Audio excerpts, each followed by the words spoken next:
Hey guys, welcome back to my channel, or welcome if you're new. I am in the car drinking my, I think this is supposed to be like a pink drink dupe, or not really a dupe, but a Dunkin' style version. Anyway, I am waiting because I overshot my appointment time. I am going to see my perinatologist. If you are new, I am 26 weeks pregnant, 26 in 3 days, I want to say. And so it's snowing here in Denver, Colorado, and I thought it was going to be a lot worse. And the center that I have to go to is in the middle of downtown Denver, and the snow down here was nothing, like nothing compared to where I live, which is along the foothills. So there's a lot more snow. So I just decided to play it safe and leave early. And well, I got here early, so I figured I would hop on here because in my last video, I asked if anybody wanted a pregnancy update, and I did get some responses either on Instagram or in the comment section, so I figured I'd go ahead and give you a pregnancy update. So I think the last update that I gave, I was only like 16 or 17 weeks pregnant. Like I said, I am now 26 weeks, almost 26 and a half weeks pregnant, which is really, really crazy for me to think that I am in my last week of my second trimester. Soon it's going to be the third trimester, and there's been a lot of things going on in this pregnancy that I have not shared with YouTube, that I figured since I have the time, I don't have any of my girls with me, it's quiet, and I have a second to breathe, I would just share a couple of things that have been happening during this pregnancy. So in my past pregnancies, I had a blood clot with my first daughter. I had 3 blood clots in my left leg, which put me on a blood thinning shot, obviously. And even when I was pregnant with my second Meredith, I was on a blood thinning shot because it's like preventative. So I have a blood thinning shot this time too as a preventative measure. I also was diabetic. In my first pregnancy, I was on insulin shots, and I had a 4th degree internal tear in my first pregnancy. So my daughter Noelle really did a number on me on my first pregnancy. She just turned 5. So that was a lot. My second pregnancy was pretty easy. I was used to the shots. I didn't have diabetes. It was pretty smooth. I still saw perinatology just because of the blood clotting history, and hematology. They didn't find that I had they said I have a clotting disorder, but there's so many out there that they don't know which one it would be. They tested me for the main ones like factor 5 and stuff like that. So just as a, precaution, they put me on Lovenox, which is a blood thinning shot, and I do that once a day. So I had that going on in my other pregnancies, but this pregnancy, if you have been following along, you know that this is my IVF journey pregnancy. So due to the tear from my first, I had some internal damage. We'll just go with that. And so, which led to in my second pregnancy, my tubes being extremely scarred. So they were removed. And at that time I thought, well, I have my 2 girls. I'm grateful. This is good. That's all I need. But my husband had a different idea, and I was shocked and excited to also hop in on that journey and the excitement of IVF. IVF is extremely, extremely hard, not just because of the shots, more mental for me.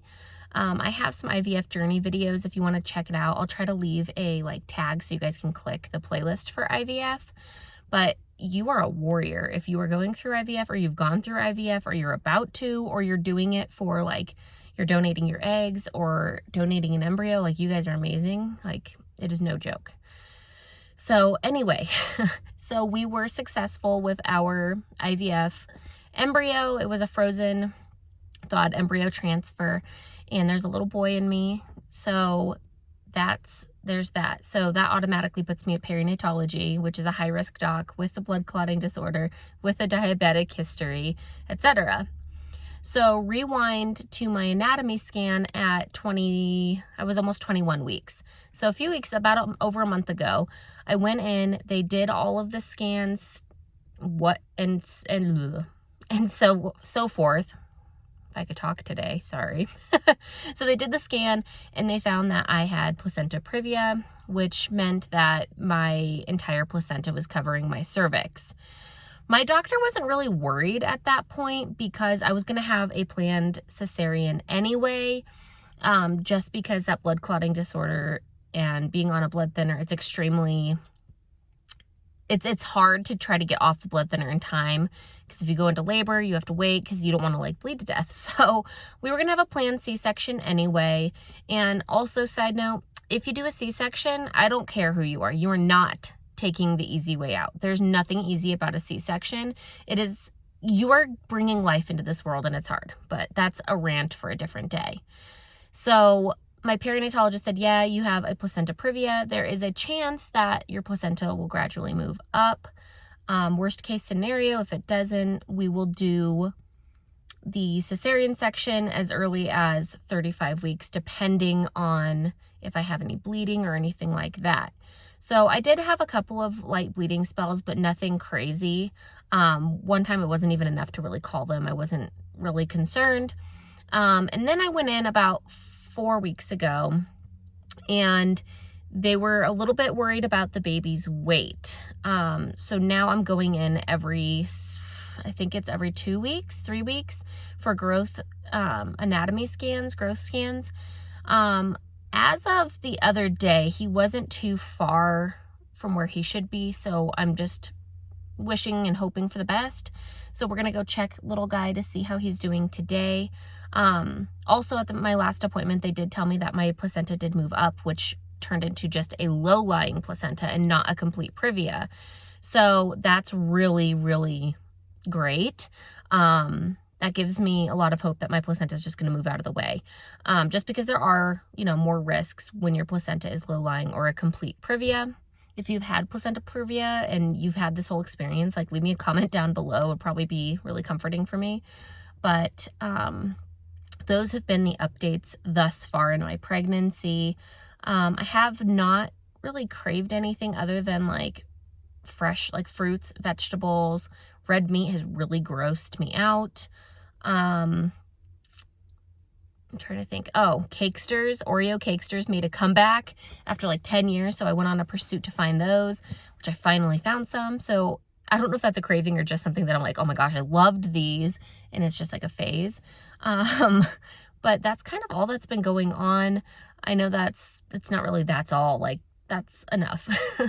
But I wanted to at least give you guys that little update. So I am going to go in and go pee because I have to pee really bad, per usual pregnancy life. And then I'm going to go check to see how this little guy is growing. And I should have a video up next Monday I'm shooting for, or Wednesday. So keep your eye out there. But I appreciate your support. Thank you for watching. And don't forget to give this video a thumbs up and subscribe if you want to. Have a good one, guys. Bye.